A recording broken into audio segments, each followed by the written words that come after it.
ఇక భద్రాద్రిలో కనీస సౌకర్యాలు కరువయ్యాయి. రాములోరి కళ్యాణాన్ని చూసేందుకు విచ్చేసిన భక్తులకు ఇసుక తిన్నెలే పట్టపు పాన్పులైనాయి. కరకట్ట మెట్లే దూది పరుపులయ్యాయి. గోదారమ్మ ఉడ్డే శ్రీరామ భక్తులకు వేదికైంది.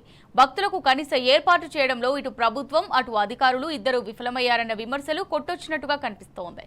భద్రాచలంలో శ్రీరామ భక్తులకు ఎదురవుతున్న కష్టాలపై మరింత సమాచారం మా ప్రతినిధి సాంబశివరావు అందిస్తారు. గంటల్లో భద్రాచలంలో సీతారాముల కళ్యాణం జరగబోతుంది. ఈ ప్రపంచమంతా 1000 కళ్ళతో సీతారాముల కళ్యాణం ఎప్పుడూ అని ఎదురు చూస్తున్నటువంటి మహోత్కర ఘట్టం ఆవిష్కృతం కాబోతుంది. ఇదంతా నాణ్యానికి ఒక పక్క, కానీ ఒక దృశ్యం టీన్యూస్ బృందాన్ని కదిలించింది. అదే ఇప్పుడు మీరు చూస్తున్నటువంటి ఈ జనవాహిని, అశేష జనవాహిని. తెలంగాణ, ఆంధ్రప్రదేశ్తో పాటు వివిధ రాష్ట్రాల నుంచి తరలి వచ్చినటువంటి అశేష భక్త జనకోటి భద్రాచలంలో ఉన్నటువంటి గోదావరి నది ఒడ్డున సేద తీరుతున్నది.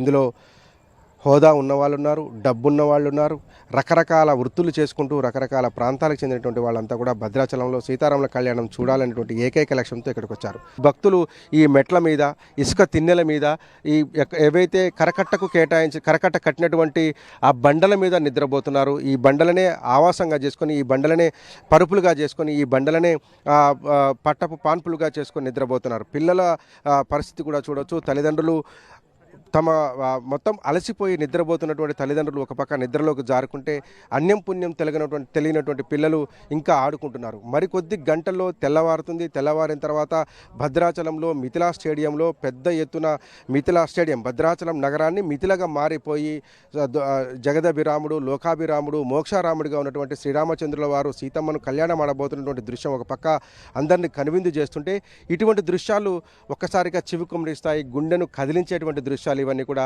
భక్తి పారవశ్యాన్ని ఒక పక్క నింపుకున్నటువంటి భక్తులు ఎలాంటి సౌకర్యాలు లేకపోయినప్పటికీ, ప్రభుత్వం నుంచి ఎలాంటి సహకారం లేకపోయినప్పటికీ కూడా రాముల వారిని దర్శించుకోవాలనేటువంటి ఒకే ఒక లక్ష్యం, దేవుణ్ణి దర్శించుకోవాలి, కళ్యాణం వీక్షించాలి, అక్కడ తలంబ్రాలు తీసుకోవాలి, అట్లాగే భద్రాచలంలో జరిగేటువంటి కళ్యాణాన్ని వీక్షిస్తే మంచి జరుగుతుంది అనేటువంటి ఏకైక లక్ష్యంతో ఈ భక్తులంతా భద్రాచలం చేరుకొని ఈ ఇసుక తిన్నెలు, కరకట్టకు సంబంధించినటువంటి మెట్లు, అట్లాగే ఆ కరకట్టకు సంబంధించినటువంటి కట్ట మీద, బండల మీద నిద్రపోతున్నారు. కాసేపట్లో వీళ్ళంతా లేచి గోదావరిలో, పుణ్య గోదావరిలో స్నానం ఆచరించిన తర్వాత దాదాపు 2.5 కిలోమీటర్ల క్యూ ఉంటుంది ఇక్కడ నుంచి భద్రాచలం టెంపుల్కి. ఈ కరకట్ట నుంచి క్యూ లైన్ చూస్తే కనుక 2.5 కిలోమీటర్లు ఉంటుంది. 2 కిలోమీటర్ల మేర క్యూ లైన్లో ఉంటారు. ఆ క్యూ లైన్ తర్వాత స్వామివారిని దర్శించుకుంటారు. స్వామివారిని దర్శించుకున్న తర్వాత మిథిలా స్టేడియంలో జరిగేటువంటి కళ్యాణాన్ని తిలకించిన తర్వాత తిరిగి స్వగ్రామాలకు వెళ్ళిపోతారు.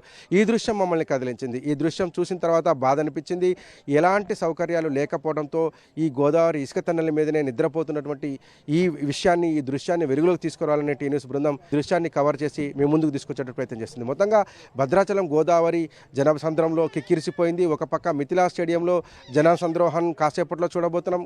ఇక్కడ గోదావరి నది ఒడ్డున కూడా వేలాది మంది భక్తులు ఎలాంటి సౌకర్యాలు లేక ఇక్కడ నిద్రపోతున్నటువంటి దృశ్యాలు కూడా మన కళ్ళ ముందు కనపడుతున్నాయి.